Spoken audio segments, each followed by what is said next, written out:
Trap Lord Ross uploaded a video and look at the caption on the video. See, that's what I tell people about doing these interviews. These people gonna get you with a fed case. Yep.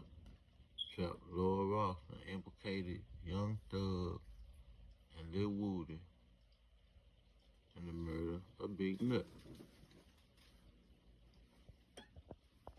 He isn't feuding with one rapper in question. I never dissed him. Yeah. I never disrespected him as a man. However, during the YSL trial, in a shock turn of events, it would actually turn out to be none other than close affiliate of Young Thug, YSL Woody, who would admit to doing this shooting along with other culprits, saying that he had done it due to his friend called Threat, real name Trevante Turner, having problems with Rich Homie Quan. Happened in Nut got nothing to do with YSL.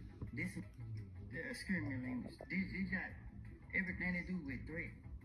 I mean, I was trying to protect Threat from the get-go. Barber shop in Southwest Atlanta Saturday night.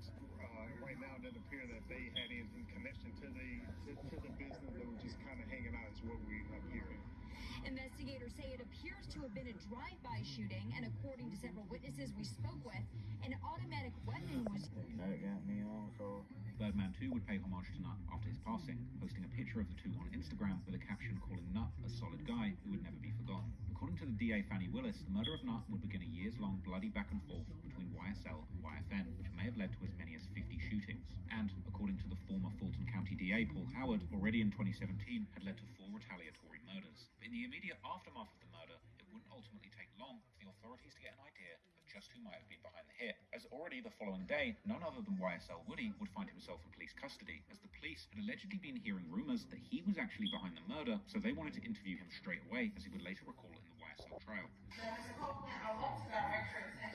This perhaps referring to the Bird Gang, or the Inglewood family in general, would have a meeting about him and Thug the day before Nut's death, where plans were apparently drawn up for Woody and Thug to be murdered.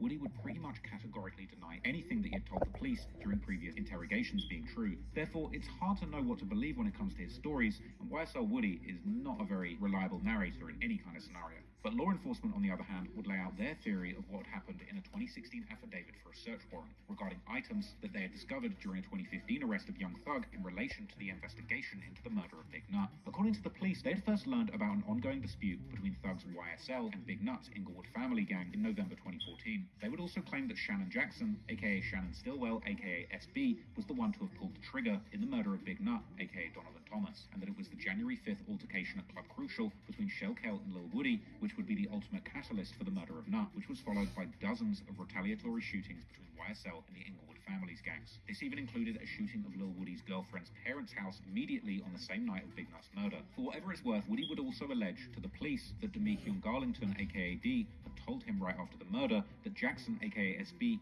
Kendrick, aka Yak Gotti, McMullen, aka Nard, and Cobb, aka Doo-Wop, had indeed killed Nut. And, most incriminating for Young Thug himself, Woody would also say that D had told him that it was Thug who personally handed them the car after they spotted Nut in front of the barbershop. The police also claimed that McMullen, aka Nard, called Thug's number only minutes after they had allegedly killed Nut. Moreover, already in 2016, the police were also aware of the possibility that the murder was linked to a beef between Nut and Young Thug all over Rich Homie Quan's career, and that Nut had become increasingly concerned over his safety in the lead up to his murder, believing that Thug and his associates could be willing to hurt him over this beef, with the wildest claim in the affidavit being that Nut's last word had actually been, "Thug had me killed," which he allegedly said to his brother right before passing away. However, during the YSL trial, the prosecution would no longer claim that such words had ever been uttered. And it's hearsay.